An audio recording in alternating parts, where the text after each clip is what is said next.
Welcome to Rates and Barrels. It is Friday, July 12th. Derek Van Riper, Saris here with you, doing the Thursday episode on Friday this week and for, I think, most weeks going forward, because we figured, hey, why not? Move the stream up a day, move the fantasy content back a day. Might be the best of all worlds. On this episode, we'll take a look at the recent dominance of Paul Skenes, who carried a no-hitter into the through the seventh inning in his start against the Brewers on Thursday. We've got some mailbag questions, wondering about where Gerrit stands after his first few turns off the IL, the struggles of Josh Lowe, Luis Castillo's slider. We've got some project prospect stuff today, and we've got some weekend waiver preview pickups to discuss as well. So we begin today, with Paul Skenes, lifted after 7 no-hit innings against the Brewers. Pitch count was just in that triple-digit range where everyone starts to be nervous. And given the way the Pirates have handled Paul Skenes up to this point, I was not surprised that he was taken out of this game.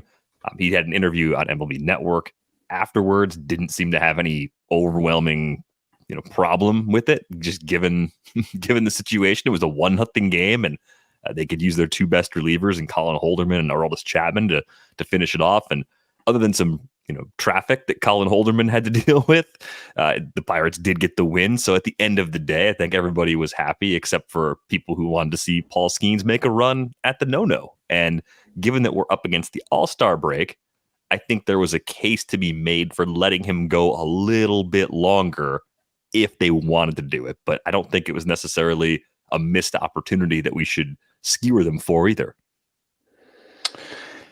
Yeah. I mean, the Pirates owe nobody anything. Their main goal is to win and to get into October. And there's probably a fair amount of angst about that, given their timeline and where, how long this team has been run by the people it's been run by, So I think that they want to get as far as they can this year. They want to get into playoffs this year. They know that they only have a certain amount of innings penciled in for Paul Skenes this year. So maybe those 2 innings become even more precious later. Maybe those 2 innings mean another start, and I'm sorry. If you gave me a choice between, we got Paul Skenes no-hitter this year, or we get another start from Paul Skenes in September or October, yeah, dude, I'm taking that. And then lastly, there's 2 other things that I think are important. One is the concept of acute to chronic we talk about a lot, which is you have to build up to a certain level in order to get to a certain level. Like you don't go out there and throw 100 if you threw 10 pitches in your last outing. I mean, that's obvious. I mean, in the sort of extreme, it's obvious. He was basically right at where he normally stops pitching. He was he was at 99 pitches, I believe, and the most he's thrown this year is 107. You could throw him back out there for the next inning, but then he's going to probably throw the most he's thrown all year, and then lastly, people say, we shouldn't be looking at things like innings or pitches. We should be thinking about how stressful the pitches are. We should be looking for indications that they're flagging. Well, how about this? Paul Skenes averaged 99 in the first inning on his fastball and 97 in the last 2 innings on his fastball. Is that enough? I don't know. He definitely wasn't. And by the way, he was not throwing his fastball anymore. So he was already, if you got him honestly, I'd say he would say he was a little bit tired. So there's probably a little bit of that. That's probably why he wasn't that mad on the radio. So what he's done so far this year is just unbelievable, right? We made the Strasburg comps in terms of expectations, hype, just overall productivity coming out of college, and then dominance through a brief time in the minor leagues and the anticipation around the debut. All of those things, I think, made that a fair comp. And he's delivered on all of that. It's an ERA of 190 through 11 starts, 89 Ks against 13 walks. That second number, 13 walks, that's the bigger surprise for me.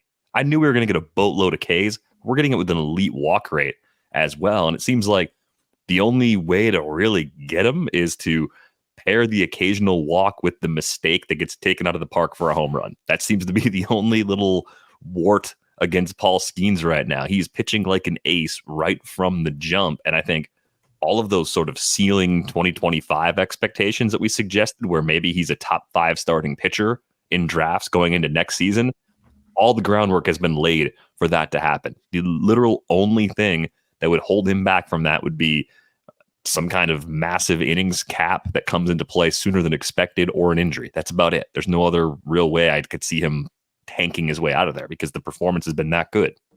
Yeah, it's a little bit like the LeBron James is almost my comp. It's like the hype was there, and then he just delivered on it.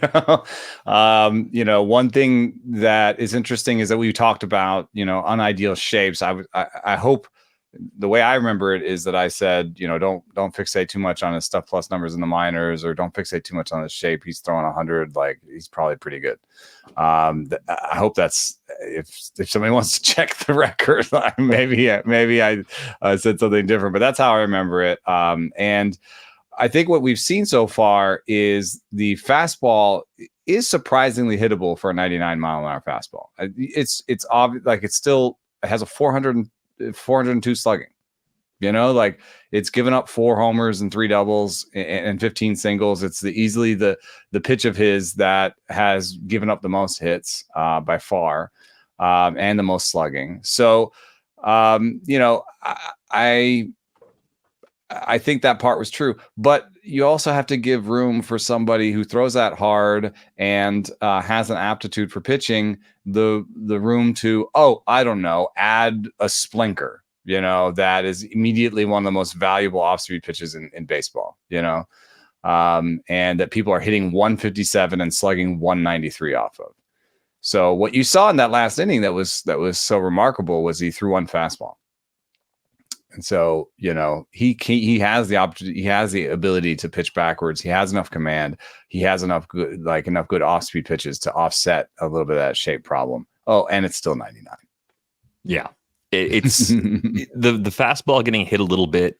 It's not unlike what we saw with Hunter Green in the first 2 seasons of Hunter Green's career. It's been a lot better this year. Part of the reason Hunter Green's an all-star in this year is just that he's been able to do more with that fastball. A little bit better, yeah. Yeah, and I think that's the other thing, is being even more fine with command, even if Paul Skenes didn't have any sort of command problem per se, like locating it exactly where he wants to and not making mistakes with it will ultimately make it even more effective in the long run. But just blown away by how good he has been up to this point. Every time you turn him on, he's really been must-see TV through his first 11 big league starts. And I just thought, like, how many pitchers could you even rank ahead of him right now? You're going through that exercise. Like, where does he fall now? He's somehow going to be even higher than he was the last time you went through the rankings exercise.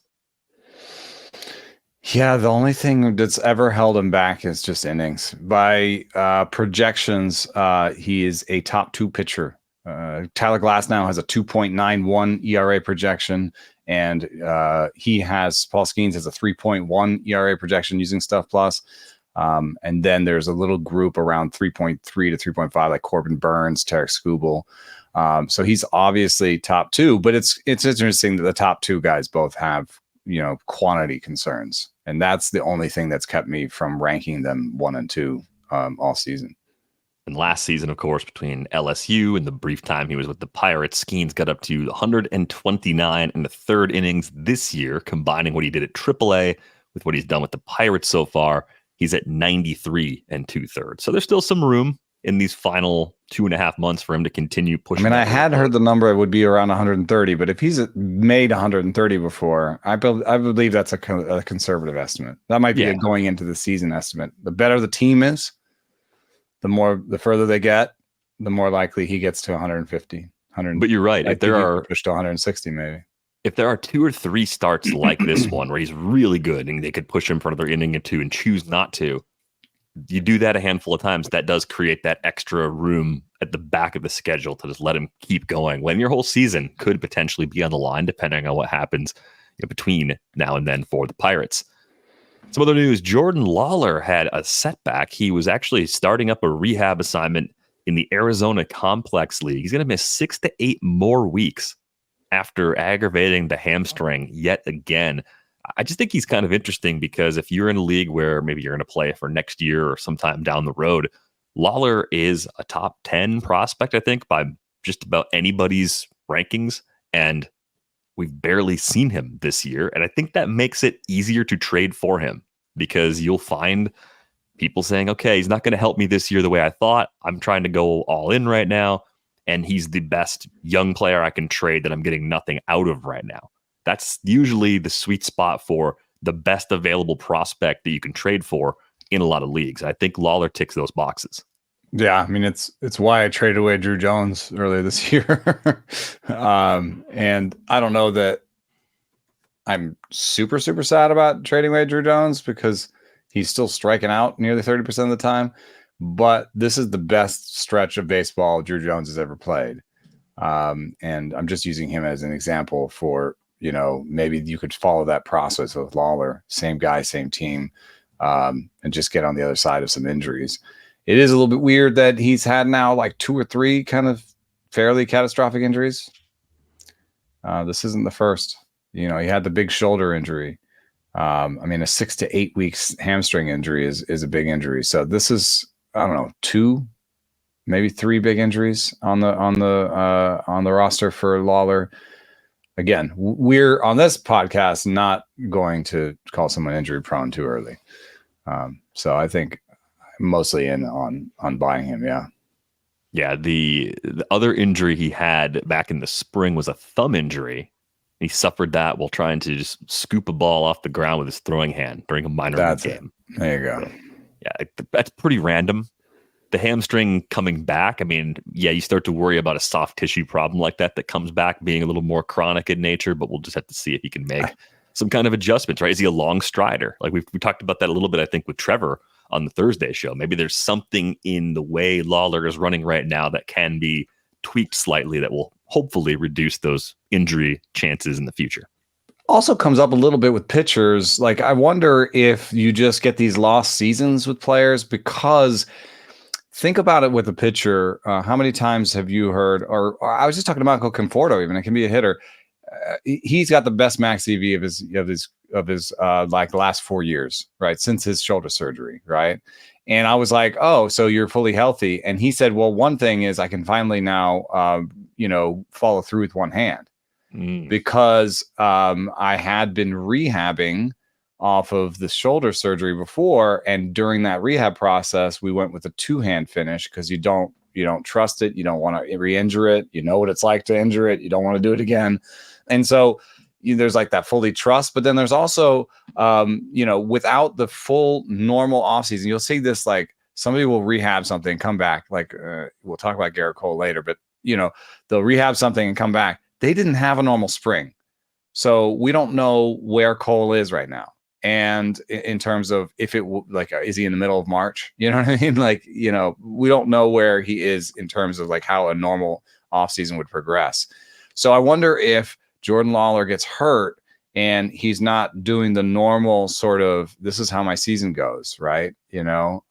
My hamstrings, get stronger and warmer as the season goes on. And then maybe he like hurt himself, tried to come back, he's coming off a thumb, so he's not thinking about the legs or whatever, not doing the same progressions or doing way more legs because he can't do anything with the hands.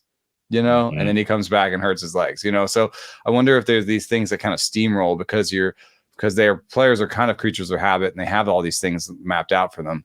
Let's say you put an injury in the middle of it, it changes the whole timeline. It changes the whole way that they prepare. You'll definitely hear from hitters like the year after my injury was way better because I had just a normal off season. Yeah. And so, what we want from Lawlar is not so much that he's going to come back and dominate. We want him to come back, be fine, and then next year be fine all the way through spring and see what he can do with like a normal year.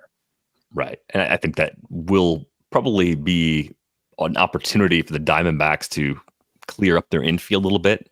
I think when Lawlar's ready, he's going to play and someone's going to get pushed out anyway. It's just a question of who that is and how much time Lawlar has to yield to a veteran. If it were Eugenio Suarez, for example. We talked about the struggles of Suarez a few weeks ago, and he's been better since. I think you mentioned it maybe last week or 2 weeks ago. He's actually started to look more like Eugenio Suarez, maybe about to go on one of his patented midsummer tears. And Blaze didn't take his job. Blaze Alexander didn't do it. So I think we're probably looking at Lawlar. Yeah, more for 2025. Maybe we'll get a late season run in September from him where he's part of the picture for the Diamondbacks. But Perdomo is also kind of looking... he's become an even more extreme version of himself where he has 0 homers and 1 stolen base for the year. It's one of the emptier lines in baseball in terms of fantasy. But it is interesting in terms of real life because he's probably headed to kind of league average status, by the end of the year. And it's kind of when you have somebody like that who's not expensive and he's on the minimum and he's with you for a long time and he's league average. It's kind of hard to be like, okay, now you need to go away.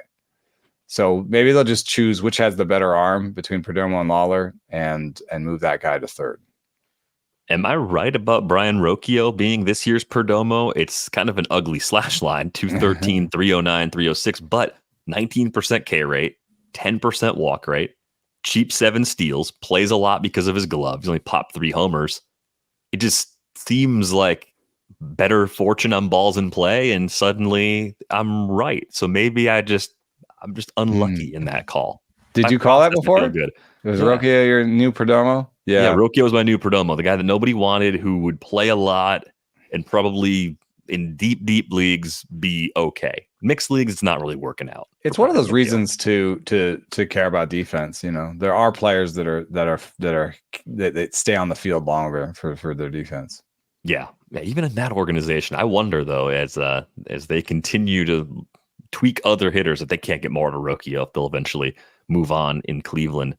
I did have a story today about Stephen Kwan and the Guardians' new approach. Anybody who's been listening to the podcast knows a lot about, we've been talking about how the Guardians are pulling the ball more. I just tried to find the luckiest power hitters this year. And I went through a couple different kind of ways to process it, which some people didn't like. They accused me of trying to find an answer, but I really was just trying to let people in on my process, which is often make a list, think about the list, interrogate the list. Is it the list you want to put? And instead of just putting the final list up, I kind of put up the different lists. I showed people how I work. And some people just felt like I was trying to get to an answer, which, to some extent, I was, because the first list had Shohei Ohtani on it as a lucky power hitter. And I was like, it's just not right. You don't want to put your name on that one? Yeah, this is not the right list. I'm sorry. You could say I'm just looking for the right list, but I am. It shouldn't have Shohei Ohtani, Bobby Witt, and Gunnar Henderson on it as lucky power hitters. I'm sorry, that's the wrong list. Yeah. But the further I went, Stephen Kwan stayed on the list. He stayed on the list. I was like, oh, well, Stephen Kwan makes a lot of contact. Let's try one that, that adjusts for contact, for contact rate, barrels over plate appearances instead of barrels over batted balls. And then I found an ex-Wobo with spray angle in it from Matan K. That's on the Google Doc for anybody who's listening. And Stephen Kwan was still one of the luckiest players. In fact, the luckiest power hitters were Luis Rengifo. Who else was on it? Luis Rengifo, Stephen Kwan. It was such a letdown in the end, actually, because it wasn't good power hitters. Yeah, Luis Renifo's got a 2.8% barrel rate behind those 6 homers, so I wasn't necessarily looking at him and saying this is real.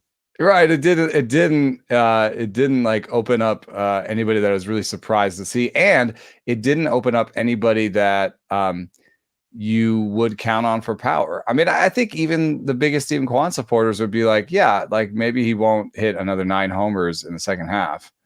The list was Luis Rengifo, Isaiah Kiner-Falefa, Josh Smith, Stephen Kwan, and Ceddanne Rafaela. It's like, okay, did anybody have those guys down to equal their power in the second half? I don't know. So anyway, the power pulled fly ball was part of that process, and I don't think that Rocchio has really unlocked that yet. No, not yet. Josh Smith has been just great in this first half. We talked about that as a kind of a counterpoint to the Josh Young absence. He's basically done what you'd hope Josh Young would have done with a step forward, but it's very hard to rely on it the way Josh Smith has done it. I didn't have him in my latest hitter rankings update because I thought the playing time was going to completely dry up, and that was prior to Young having a setback and another month's worth of quality plate appearances have been tacked on to the ledger for Josh Smith. I was 2 years early on Josh Smith.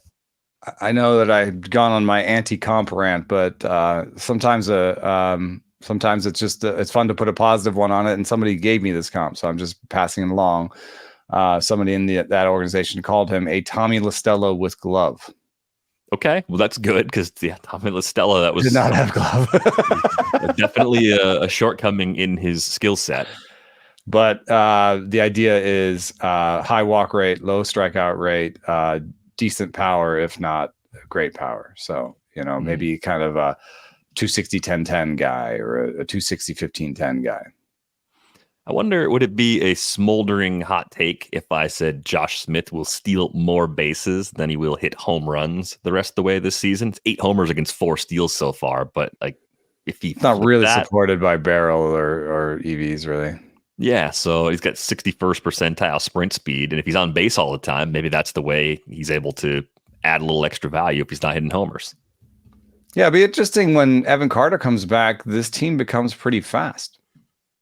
I mean, Carter, Langford, Smith, you've got some guys with wheels. I don't know if that's going to change their team philosophy in terms of stealing bases, but because they still have power hitters. But yeah, they have been pretty quiet on the base paths overall.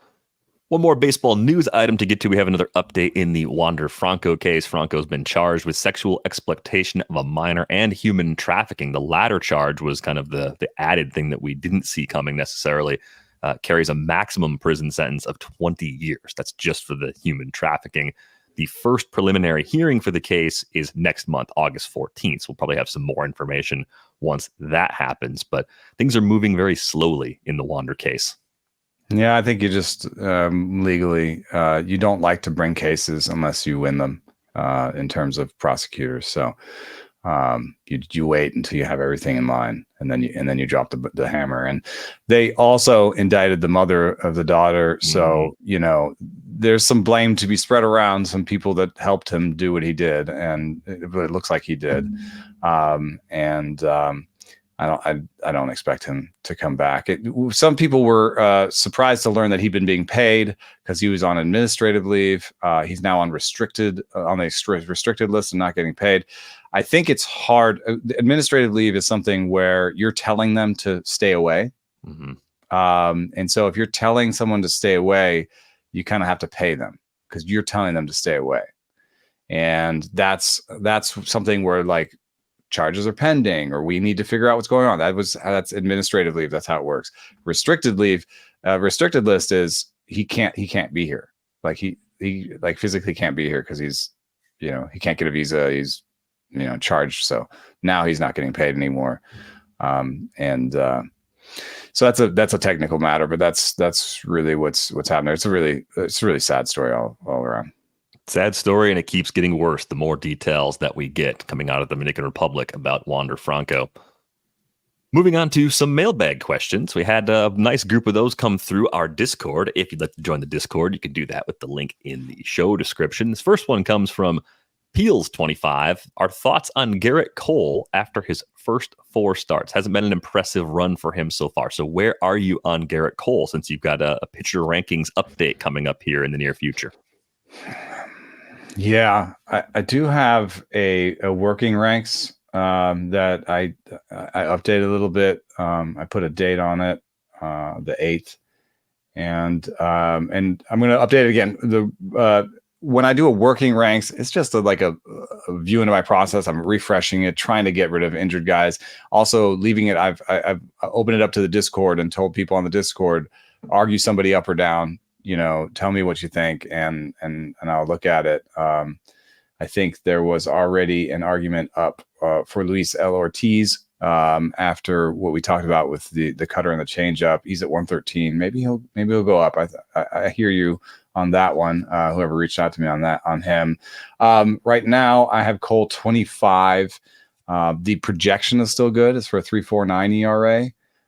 The stuff plus, despite going down, is good. It's a 111 stuff plus. That's on par with a 109, 111. What is actually 109 on my sheet? Is it 109 here? Anyway, it's still good. 109. 109 is just below a Framber Valdez. It's tied with Cole Reagan's. You know what I mean? Like it's a good number. Tanner Houck has a 109. So I think he can succeed with the stuff he has. But the reason he's 25 and not top 10 is because the strikeout minus walk rate is not there. Right now, he's got an average strikeout minus walk rate. The locations aren't there. He's got a 10% walk rate, and the worst location plus of his career. The first time it's ever been below average. And then the last thing that's just makes me nervous as all heck is he's not throwing a slider. Yeah, he's kind of cut the usage of that in half. And he's replaced it with the cutter. And I do not like this for very many reasons. One is Gerrit Cole himself has said, I'm a little bit worried about throwing the cutter too much because it might affect the shape of my fastball. The other reason that I'm worried about this is when you come back from TJ, they tell you not to throw your slider. Well, yeah. So we always wonder if the pitch changes that come off of an injury, whether it's TJ or not. This is not a TJ situation for Cole, but is it because something doesn't feel good? Because it hurts. Right? 'Cause it hurts. Right. Or is it part of building up and just trying to get everything else right before going back to it? Maybe he'll come back to it later. It's not encouraging to see that usage basically cut in half through 4 starts. The thing that I think is trending in the right direction on a start-by-start level is the 4-seam velocity. That's at least ticking back up, right? I think he started at 95, got to 95.4, 95.9, and now 96.3 his last time out. So if he's pushing that back up to his previous norms, the 4-seamer is a really important pitch for Gerrit Cole. Look at the run value on that year over year. He's just phenomenal at that. So if he's going to throw the slider less, which is also a really important pitch for him, the 4-seamer has to sort of come all the way back. If that happens, then you probably split the difference between where he was, top 2, top 3, where you're saying he probably is now in that top 25 range, and he can probably push himself back towards the top 10, which is still very good. Most top 10 pitchers, even most top 25 pitchers, they're in your lineup all the time. You're rarely taking someone like that out, but it comes back to what would you do in trade? Like if you're trying to get an ace, maybe you're not trading for Gerrit Cole in redraft leagues because there are 24 other pitchers that are going to come out likely ahead of him on that next set of ranks. Yeah, but then you have to think about the mindset of other people, what they have, like, is it really attainable? Can you go get Tarek Skubal in one of your leagues? No. I tried trading Tarek Skubal in a keeper league. You did? I tried. Yeah. And so you asked for everything. Well, I was trying to get Jackson Chourio in the keeper league in return, and I was close, but it didn't happen. Shelly V shot the deal down. Shelly V's got a chance to win the keeper league we're playing in, and I don't think I have a chance to win it. So I tried to make a Godfather offer. Jackson Chourio. That's another thing that I've been in that mindset where I'm winning, and I'm like, right now everyone wants Mark Vientos in one of my auto new leagues, and I've got him cheap, and I'm like, could I win with him? Vientos, I might be a little more tempted to say this is a pretty nice time to cash out. It doesn't mean he's going to come crashing back to earth, but I think it was probably just about 3 or 4 weeks ago, right before the June that Jackson Chourio put together happened. It was kind of in the middle of it. That's when I got that offer out there. And it was like every day, felt like every day Shelly was thinking about it. Chourio was going like 2 for 4. Doing all the things, like completely validating I don't think I want to trade him vibes that were probably like for the first reaction. I'm just saying, like, Gerrit Cole seems attainable. If it's a keeper league, maybe I wouldn't pay prices like, oh, he's going to be a top 5 keeper starter, because this does feel like maybe he's going to be injured next year, or maybe it's like I mentioned the Kyle Bradish, where he's going to come back for a while and then it's not going to work. That's still a possibility, I think, for him. So I would treat him as a little bit of a depressed asset when it comes to keepers. But if I just wanted to go for it this year, I think he's probably one of the most attainable guys in the top 25. I mean, you could maybe get Garrett Crochet, but like, who's going to throw more innings going forward, Garrett Crochet or Garrett Cole? I think I'd probably take Garrett Cole. Classic battle of the Gerrits. Yeah. I mean, who else could you like? You could maybe get Pablo Lopez. Pablo Lopez might be on the same level in terms of ease of trading for, and it's relative. It's hard to trade for an ace. Most people can't part with one. So unless they are extremely frustrated or maybe just doing really well with pitching overall and just need to make up ground on hitting, now we're at the point in the season with the All-Star break coming up after the weekend where people will make trades like that. They'll trade a $25 or $30 hitter for a $25 or $30 pitcher. Those types of trades are a lot less likely to happen for most of the first half of the season. Yeah, because they'll see some sort of imbalance on their team and think, this is actually something I need to do. Yeah, now correcting for it, something that more teams are comfortable trying to do with 2.5 months left to play. Thanks a lot for that question, Peels. Let's go to this one from Len. What is going on with Josh Lowe? I'm trying to figure out why Lowe has been so much worse than last year, although the batted ball quality has been almost the same, if not better, in some places. The only significant difference I could find in his profile is that he's going oppo a lot more. Could that mean his timing is off? That's weird. I don't actually keep center and oppo in my dashboard. I just keep pull. I mean, you run out of space after a while, Well, you got to get a bigger monitor. Yeah. Why don't you have like a 40-inch monitor? I do, but you kind of run out of space on Fangraphs too. Yeah, I think eventually the starts going off the side. The grid's not happy. Yeah, exactly. That does suggest something, and for me, this is a theory I'm developing. It has to do with me. I've been talking to hitters about contact point and stuff. I think I like it when the only thing that is different about a hitter and they're struggling is if their pull or oppo rates. I think I'd like it because I think that's something that can turn on a dime.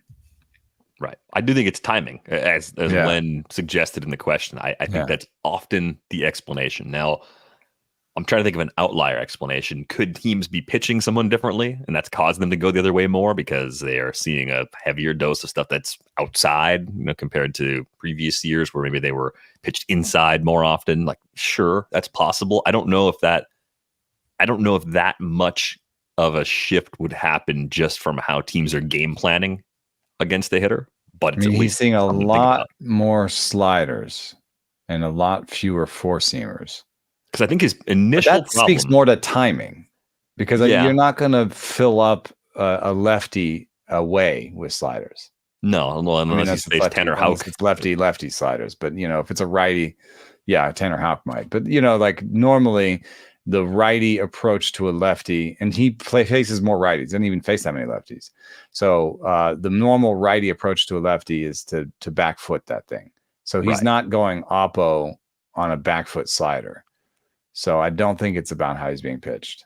But I did notice when Josh Lowe came into the league, the first time we analyzed him, we said, hey, he's struggling with fastballs. And he closed that last year. A big part of the breakout last year was that he improved against fastballs. Josh Lowe hit 11 homers, slugged 549 on fastballs last year.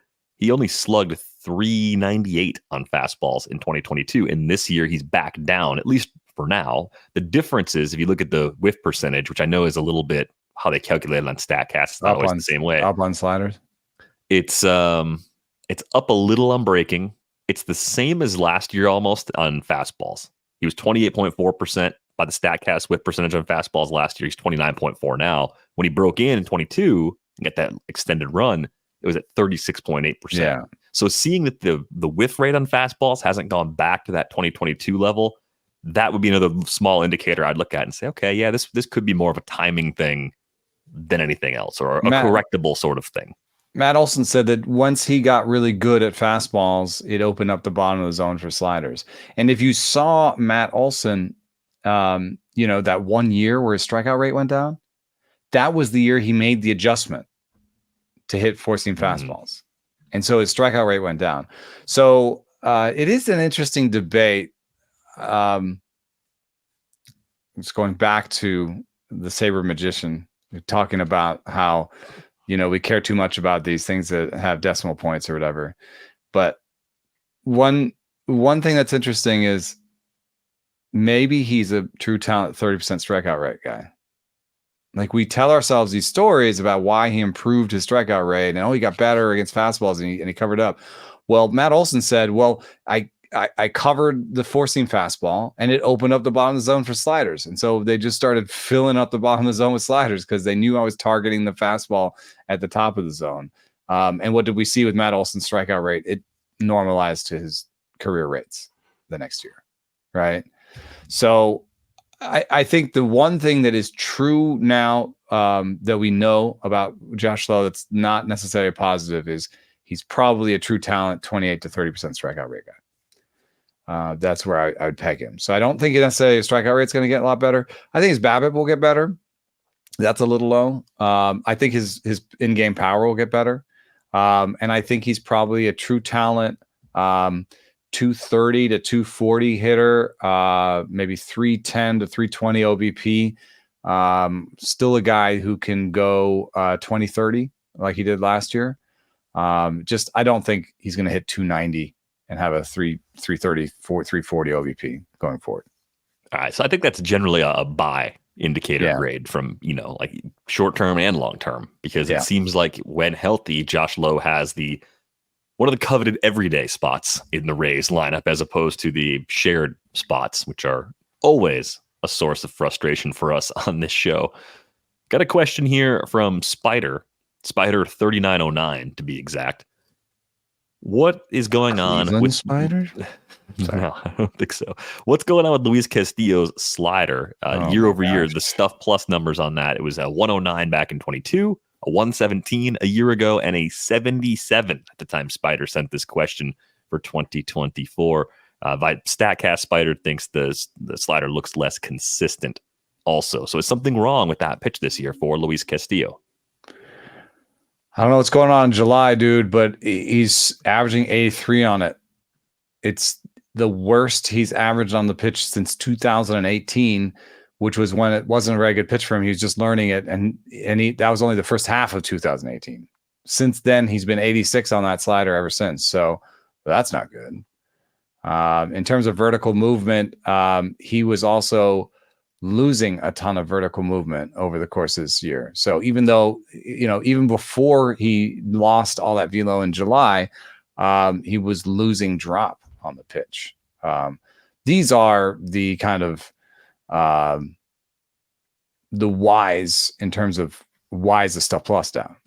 It doesn't tell us why is he losing drop on the slider. Why is he losing velo on the slider? I don't have an answer for that. Possible ones are injury. I would almost say it is some sort of injury. The question is just how big. Is it like a little thing that's nagging him and he's trying to adjust to it, and that's why he lost the slider? Or is it a big thing that we're going to find out soon? Isn't that like, what's another reason why you would just lose it? I wish Trevor was here. What's another reason you would just lose a bunch of drop on your slider? Losing drop on the slider doesn't seem like a fluky thing. It seems more like something's causing this kind of problem. It could be mechanics, I guess. One thing that is interesting about Luis Castillo is that he was like a natural sinker change guy that kind of added four-seam slider. So maybe he's reverting somehow, and he's got to fight reverting back, and he's got to bear down on that slider a little bit. But I generally think he's a good pitcher. Yeah, he's still good by results. K rate's down a little bit, like 24% now. So maybe we're drifting into the Luis Castillo is a nice SP3, or Luis Castillo is about to hit the Jose Barrios button at some random point, and just have like a really bad year. Like maybe he's in that range where the downside of him when he's healthy is lower than it seems used to like be. one of the highest floor pitchers in baseball, though. Still, I think the park goes a long way to help that. Even with the stuff declining in the slider, the four-seamer and the slider are great by results. They don't get punished. Low average against. I mean, the four-seamer gives up the occasional home run, but it's the old stuff, the sinker and the change that I've said this before. Luis Castillo's changeup for a long time was one of my favorite pitches just to watch because guys, when he broke in, that changeup was his main go-to pitch. It was nasty.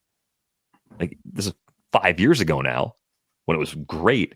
And it was even pretty good. I don't know, as recently as 2021. Kind of started to fall off a little bit after that. And now, yeah, the sinker and the change just don't work the way they used to for him. It's really kind of a bizarre transformation, but it's good for him that he found the other two pitches necessary to keep pitching at a high level. Yeah. You know, as the velos dropped, the movement has increased. That's normal, you know, and there's a lot more horizontal and drop on it now in July. But it's become more like a curveball, right? Because it's 82, 83. I was for a second, I was like, is he experimenting with a sweeper? But it doesn't. I don't think that's it. I don't think it's on purpose. I don't think he would do this on purpose. I think most people around the league know throw your slider as hard as possible. All right, maybe we'll bug Trevor about this at some point in the near future and see if he can find a reason why that would be that way for Luis Castillo. Yeah, we have two questions for him, like the Cole Cutter question too. Like, why would you not touch a slider coming back? Yeah, just piling them up. Yeah. One more question here for us to answer from the mailbag. Like Friday, it's just like our natural internal clock. It's just like where's looking, Trevor? look, I'm looking at the middle of the screen. What do you think, Trevor? Yeah, what do you think, Trevor? He's like, oh crap, Friday, he's not here. Thursday now. Dang it. Yeah. This one came from Strong Bell in Discord. Strong Bell wants to know, would it be worthwhile for teams to curate their own version of what happened data? Examples would be getting rung up on a 3-2 pitch that might have been 3 inches outside. Like you could record it as something that should have been a walk in your database, even though it was a strikeout because it was called incorrectly. You know, a fielder botches a play, but it scored a hit. You can think about how that impacts ratios for someone, and then hit a home run off a position player during a blowout. Like basically adding more context to some of the things that happened. Would it be worthwhile to do that and to have your own version, your own database of that internally? Yeah, I think you know the way this works is simulations, and you know I just spoke of Matanke's X Woba with spray angle earlier when I was talking about, you know, this expected Woba has push and pull in it, which makes, I think, superior pitcher list, I think, has push and pull in theirs too. The way he does it is he simulates it a bunch of times and he kind of gives you the mean as a result. I think it would be really useful for teams to basically have like an outside the park, an OOTP simulation of their season, you know, kind of going alongside. And maybe it's like actually the mean simulation out of 50,000 simulations. I was going to say, yeah, you could run a few thousand, maybe for the upcoming week, the next couple series, and just see. But also retroactively, you know, just to get a sense. I think that would be a really good way to nail down the true talent of your players. You know, because you could look at the differences between what's happening in your simulation and what's happening in real. It would give you a better sense of the true talent of your team. You know, you're headed towards the deadline. You're three games under 500. The simulation is 6 games over 500. Right. Maybe you stick in a little bit longer. Maybe you don't sell. You know. I think it's super. I think it would be super useful. I bet you some teams are doing this. Yeah. And for what's worth, it also came up when we were talking about the future of StatCast, and we'll do simulations of alternate realities, you know, for broadcast. I mean, that's you know, broadcast people are thinking about this, and so I think teams are as well. Yeah, I think you're absolutely right. One other question that came in with this one from Strong Bell. Do teams consider the strength of pitchers faced? I mean, we see that metric a lot of times on the player pages at Baseball Reference in the spring when you're trying to contextualize spring stats. I do feel like it tends to vanish in the regular season or doesn't get talked about as much. We talked about it. Geez, was that back in May looking at the Blue Jays? And I think the Blue Jays at the time had faced the best stuff plus through the first month of the season. We were kind of like working backwards off of the Red Sox having an easy schedule and that maybe propping up their pitchers. But then we asked the kind of inverse question, which hitters have seen the toughest pitchers so far? For what it's worth, Vlad has done better since. Yeah, he has. It's been fun. I've got Vlad a few places. Got a few teams that were bottom third of the league that have made their way into the... Well, they're no longer in the underbelly. They're just in the belly. So I think it's useful. I just think it's really, really hard to do because you have to think about how often we on this show talk about how good a player actually is. And we're just talking about how good the player himself is. When you're talking about strength of competition, now you have to talk about how good is the player you're looking at and the player they're facing. So you're just doubling your work, And so if you have... if people do this with teams where they're like, they're going to face teams with X record. Again, it's not the simulated record. It's not the mean record out of all the simulations. It's the actual record. It could just be an unlucky team. It could be, are you facing the Yankees now? Or are you facing the Yankees, 2 months ago? So, I think that it's something that we as fantasy people are thinking about all the time because we're like, should I start Jordan Hicks at home? Yesterday I had the choice of Jordan Hicks at home against Toronto Blue Jays and Shane Baz at home against the Yankees. Did you go Baz? I went Hicks. How do you feel about your decision? It was wrong. It was auto-new points. But do you feel... So Hicks gave up 2 homers and was a minus 17. Oh, yeah. I haven't played out a new points yet, but yeah, minus 17 seems pretty bad. You kind of want 20 to 30 points out of a starter. So it's really pretty bad. But do you look at that and say, right process, unlucky result? Or do you question your process because you were on the fence about it? I do question my process a little bit in how much should I weight like recent stuff plus, you know what I mean? Because we know that there's a little bit of predictive action to changes in Stuff Plus, and we know that Jordan Hicks is one of the biggest Stuff Plus losers over the course of the season. So, but I don't necessarily know how much I messed up process-wise in gauging the opposition. Right. I mean, I think you the Blue Jays looked terrible at times, and then they looked fine against the Giants for a couple games. I'm gonna say I saw basically when they started hitting Logan Webb, and then as I tweeted, every time I watch the Giants, Sean Jelly pitches every time, and he's been pretty good this year. But he got hit. Like it was, I think they put up 9 runs in a 2 or 3 inning window. They just went off, and I was like, oh, maybe the Blue Jays are starting to wake up a little bit. And San Francisco's been a little bit warmer than usual, and the Hicks was a day game. I mean, there's so many different things we can think about. Yeah, Baz wasn't great either. He was fine. Baz basically did what you would expect if the Yankees were playing the way the Yankees should play. Yeah, I didn't think he looked. So the eye test and the Stuff Plus test are a little bit off for me because again, the Stuff Plus looks great, but I don't think he looked really crisp. And one thing I will note is that the slider and curveball Stuff Plus are much closer to average than you'd expect. He's kind of the fastball is the one that's carrying him right now. He's a 110 Stuff Plus on the slider and 100 on the curve, and average for the slider is like 105, and for the curve is like 100, 101. So it's like he's kind of got 2 average breaking balls, and they didn't look very crisp. So I don't know. Baz is definitively a matchups guy, and I guess I didn't use him against the Yankees. But I do think Hicks is a matchups guy too. So yeah, that's where he's been lately. Yeah, home most of the time though. I think you're probably using Jordan Hicks. That's but maybe not home day. Yeah, I do lose that sometimes with the Padres too. Yes. Some of those two parks play because temperature is a big source of why those parks play pitcher friendly sometimes or most of the time. And the temperature is different during the day. Newsflash. Yeah, and the temperatures fluctuate faster in those places. Like some places, oh my gosh, the heat lingers more into the evening. But yeah, you don't like the weather in a particular day in the Bay Area, blink and it might be different. I mean, but also just over the course of the day, even in Palo Alto, we can get up to 80 or 90 during the day, but it almost always gets cool at night. Yeah, it always goes above whatever the high temperature is the lie. It goes above that every day for a little while, and it comes back down, and then it gets even a little cooler than you expect it to, without fail. You got to always have a jacket on you in the Bay Area. You do.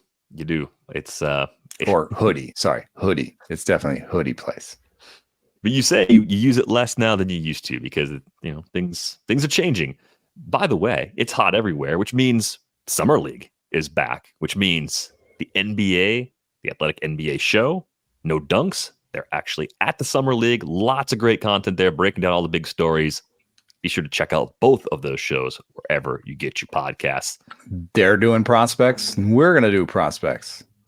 That's right. We got a project prospect here. Eno did some digging. You were looking for players who had 2024 ETAs from Fangraphs with a 50 future value. Mm-hmm. And this has to be players that have not debuted. Above average prospects that have not debuted and are healthy.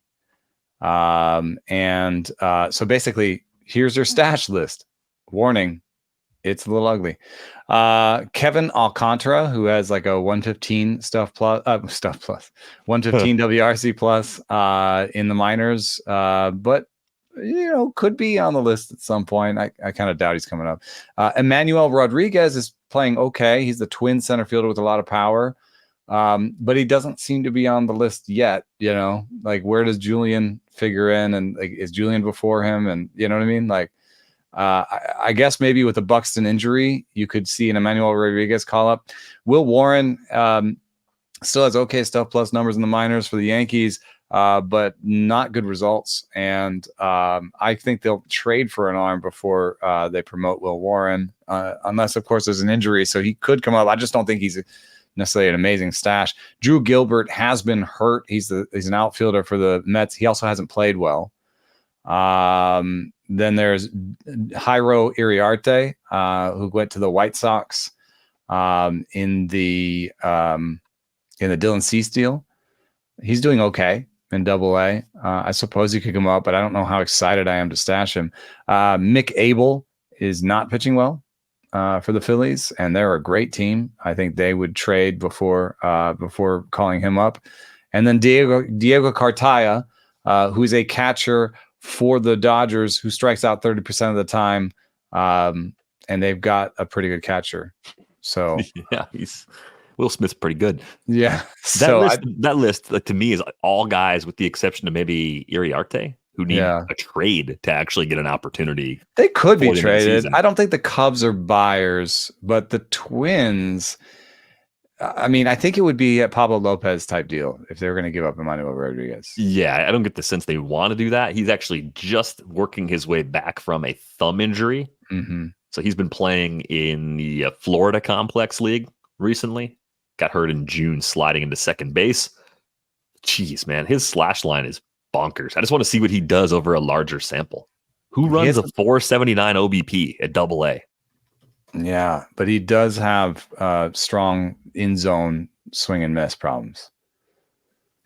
Even though his swing strike rate so far this year has been really good. So if he's closing any holes, then he becomes even more exciting because he has top shelf power, backed up by any sort of, batted ball velocities and stuff that have leaked through.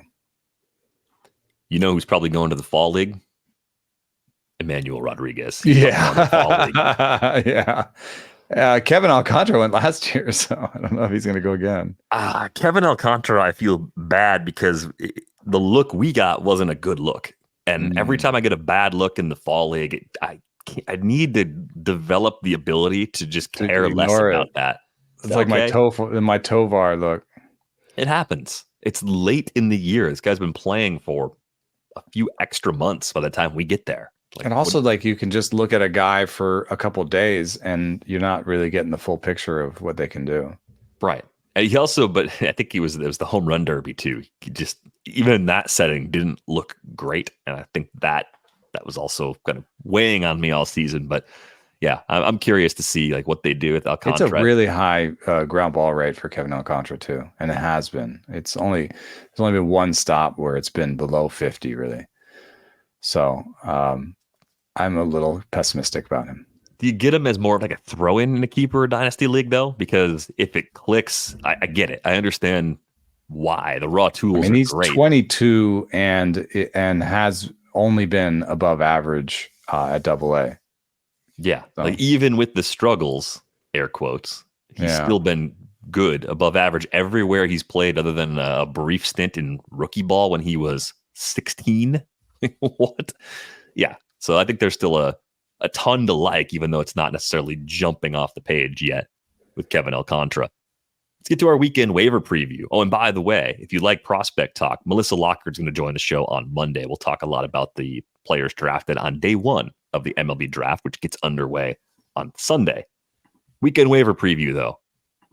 Is it going to be different this time for Matt Wallner? Can you tell me that the second time around will be everything we'd hoped for from the beginning for Matt Wallner? He has plus bat speed, and he showed it with I think the second hardest hit ball by the Twins this year in his call up. I just don't know. I don't know about the playing time. Like the corresponding move was Austin Martin. Yeah, Martin got hurt, right? And Austin Martin wasn't playing. So it's like if it's just a 1-for-1 thing, then I don't know. But since he's come up, he's played in left field every game but one. Starts. Yeah, he started in right field the other one. Every game. He's played all four since it came up over the last weekend. And hit 2 homers. Who is he taking time from then? Larnach. A little bit. Larnach has played left field and DH'd, so Larnach's still playing a little bit. Larnach lost 1 start, and Martin was playing a little because of his defense at center. Is Miranda playing at third? Because Miranda's playing a little more. Miranda, the last 4 games, has DH'd, played third base, played first base, and they actually gave him a day off last Sunday. And where's Brooks usually Lee he's playing? In. Brooks Lee has been playing mostly third, and he got 1 day off he was a DH on Wednesday as part of the doubleheader, the first game of the doubleheader. You know who does this pretty well is Roster Resource. You can kind of see everybody's at least last 4 or 5 games. Yeah, so Kepler got a day off randomly. It's kind of been just a little bit of everybody so far. Jose Miranda got a day off randomly. Mm-hmm. Carlos Santana got a day off randomly because they've all faced righties. It's hard to see who's in the strict platoon. But I would guess that one of Kepler or Larnach is just not playing against lefties. Yeah, I guess the soft spot of all those players would be Trevor Larnach again, right? Because they do similar things. They have similar limitations. And Larnach has been fine, but not necessarily great. And especially recently, this is always the "what have you done for me lately" sort of question. And Larnach's been in a slump. So I think that's probably where the playing time comes from Matt Wallner, just making Larnach play a lot less than chipping away at the playing time of a few of the other veterans there. I think I do like Wallner better than Larnach. There's obviously a lot more swing and miss, and it may be untenable, but there is primo bat speed here for Matt Wallner. If you take off the filters on the bat speed thing, it's number 2. That's a ton of bat speed. I imagine Rece Hinds has a lot of bat speed, just based on the raw power that he has shown so far. We talked about him a little bit on Thursday. And what types of leagues are you interested in Rece Hinds? I think I'm only trying to catch lightning in a bottle. I'm not trying to spend a ton. I don't think I want to drop like $100 out of my 1,000 on him. It's a really bad strikeout rate. And then what's the team context for you? I know they had Fraley. Fraley was on the bereavement list, if I remember correctly. And let's see. There was an injury to Stuart Fairchild. I think that was part of why they had to make a move. Yeah, so Fairchild's on the IL. Friedel's still on the IL. Nick Martini went on the IL. Outfield is Fraley, Hinds, and Benson. Steer. Fraley, Hinds, Steer, and Benson. Fraley, Hinds, Steer, and Benson. That's 4 people. And then they also have Austin Slater on the bench, who plays against lefties. Well, they've done the same thing with Hinds. The Twins have done with Wallner. Like since coming up, he's started all 4 games: 2 against righties, 2 against lefties. He played right field every single time. So they've been consistent. They're trying to catch lightning in a bottle. I think there could be a chance that he takes a job, because Will Benson's Stuart Fairchild and Austin Slater seem to me like role players. Yeah. So if they're all role players and Rece Hinds says, no, I'm an everyday starter, there's a place for him, I think. Right. And when you look at the way they've performed, Benson's got an 82 WRC plus, and they've given him a good run. 284 plate appearances this year. You've basically given him a half season to see what he does. Stuart Fairchild, to me, is more glove, fifth outfielder. Like, sure, you bring him off the bench. You know, Martini, also being hurt, was mostly a DH, 74 WRC plus. You don't have to play him anymore. And even Fraley, where did Jake Fraley's power go? He's got 1 homer in 65 games this year and a 92 WRC plus. So you've got enough weakness. And when Friedel comes back, he's the center fielder because of his defense. Yeah, but I think if everyone's healthy, be the right fielder. It could be, if everyone's healthy and you're trying to field your best offensive lineup with good defenders, it's Steer, Friedel, Hinds. Yeah. And Friedel's a lefty, right? Yes. And they added Austin Slater to be a platoon option in the outfield with some of those lefties, because Slater's a righty. So Rece could end up in a large, he could end up in a small side of the platoon, but I don't doubt they'd keep him in the big leagues for that. I don't know. The other thing about Rece Hinds I noticed when we started talking about him yesterday too is like he's not young. Like he's old enough where you're gonna want to see what he is and decide if it's going to work, if he's going to make the adjustments enough. He's going to be 24 in September. He's over 800 plate appearances at AA and AAA combined. He wasn't actually that good this year in AAA. It was actually 76 WRC plus. And of course, it's all about K rate, and the projected K rate is 39%. So that's why the team context is good. Power, lightning in a bottle, power and speed. It's all there. You can go for it, but I just wouldn't do 100. I wouldn't do 10%. I wouldn't do 15% because of that K rate. I mean, the projections are for 210, 208 average from the Bat X, So this is the kind of thing where I might throw $30 out of 1,000, or $26 out of 1,000 if I was really desperate for power. But like, I'm not going over 100. If somebody wants to go all in on somebody like that, then go for it. Another name to throw out there if you're looking for someone who's been playing a ton, Angel Martinez for the Guardians has started 8 consecutive games. He's the latest to join the Tyler Freeman, Daniel Schneeman on the outs. I play everywhere club. He's played in center field. He started games at center field, 5 in center, 1 at second, 1 at third, and 1 in left. So plays an important position and plays other positions, and he's been hitting second. Such a Guardian. Doesn't strike out, doesn't hit the ball hard. What am I supposed to do with this? He even, pulls some fly balls. God, I hate this. Switch hitter, good OBP. The ball doesn't have like a terrible hard hit rate, but also doesn't have a great hard hit rate. Just kind of in the bucket. Probably more of a 15-team league and deeper player, maybe keeper in Dynasty or I don't know, you throw him out there for $1 and just see what happens. A guy in that class, I think, is Juan Yepes. Yeah, he's playing a little bit too. He's played every game in the last 5 against righties and lefties. Looks like he's the starting first baseman in Washington. And Yepes is a bit of a hit tool over power guy, if I remember correctly, from his Cardinals days. Right now, the swing strike rate suggests the strikeout rate's going up, but he's walking well now. Barrel looks good now. 38% hard hit rate. I know it's a small sample, but also that park is a little bit more forgiving than St. Louis. So if his rookie year is what he is, 250 hitter with 20 home run power, that might play a little bit higher in Washington. So this might actually be my favorite of the guys so far.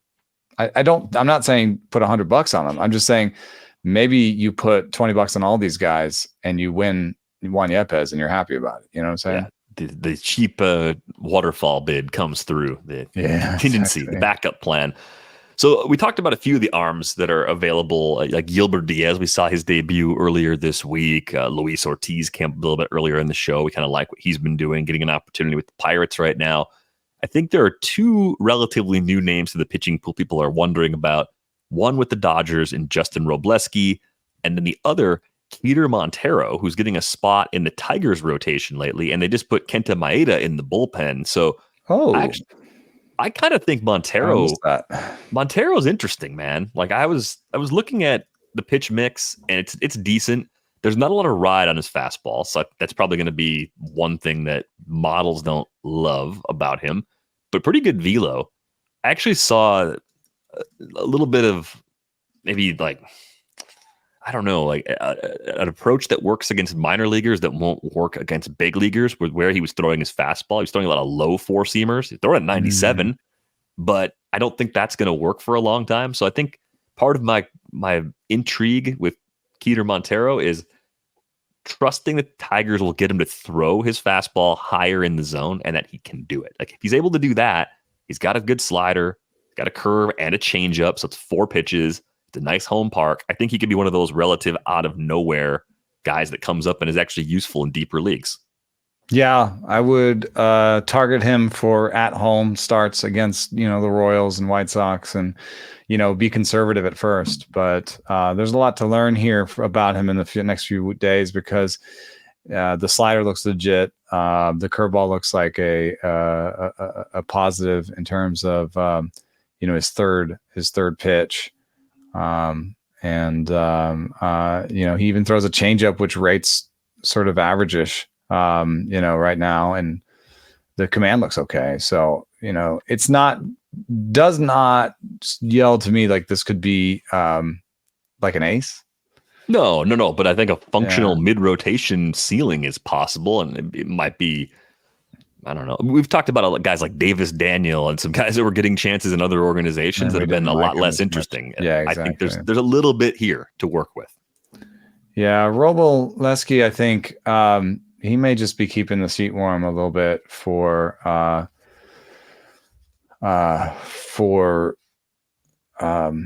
think it's River Ryan. Yeah, it's maybe not immediately, but I think it's soon after the second half begins. I think we're going to see River Ryan get that shot. I like Landon Knack more than Wrobleski.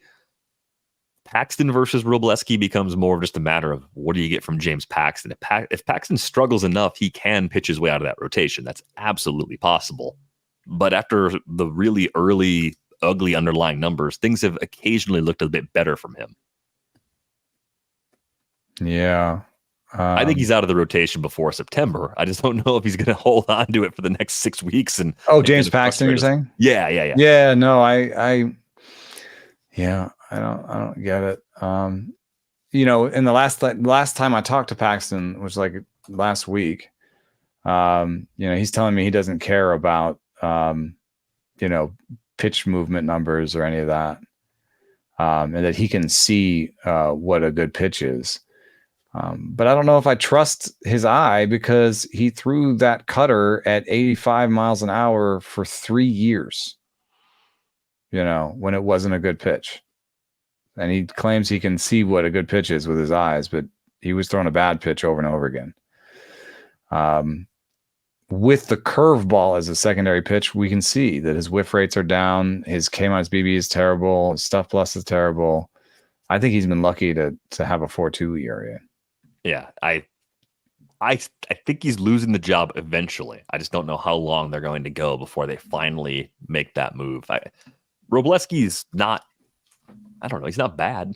he's got some stuff to work with also, but even like if you're taking one shot between Wrobleski and Keider Montero, is it Montero because of the current situation with Roll, or do you shoot for Wrobleski because the team situation is better? Montero. I like the park.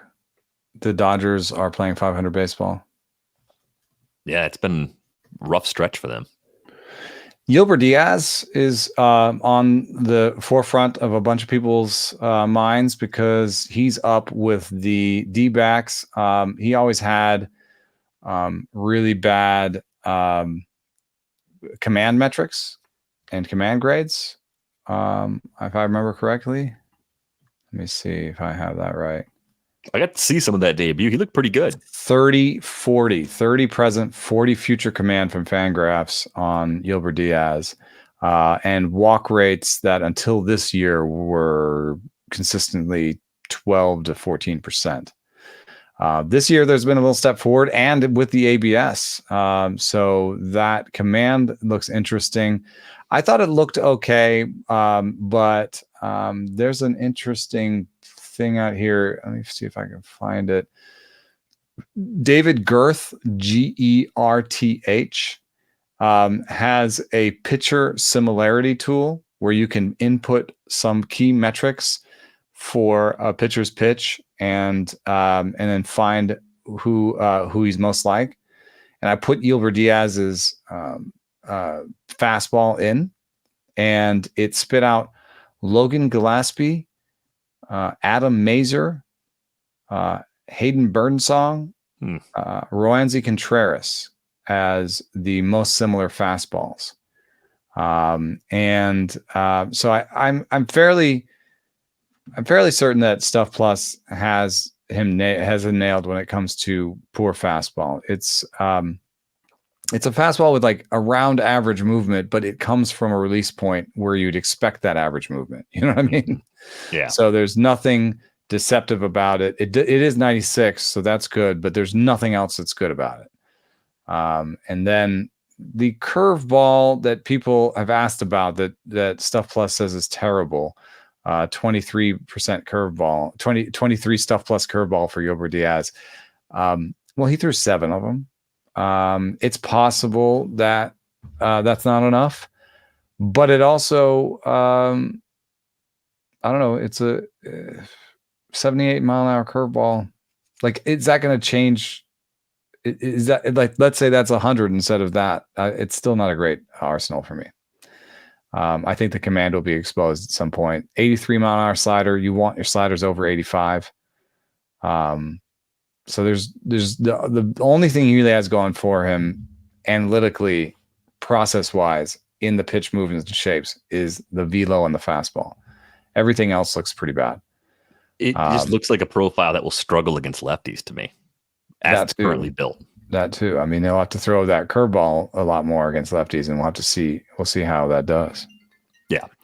We are going to go on our way out the door. Reminder to get a subscription to The Athletic for just $2 a month at theathletic.com/rates and barrels. Find Eno on Twitter at EnoSaris. Find me at Derek Van Riper. Find the pod at Rates and Barrels. That's going to do it for this episode of Rates and Barrels. Back with you on Monday. Thanks for listening.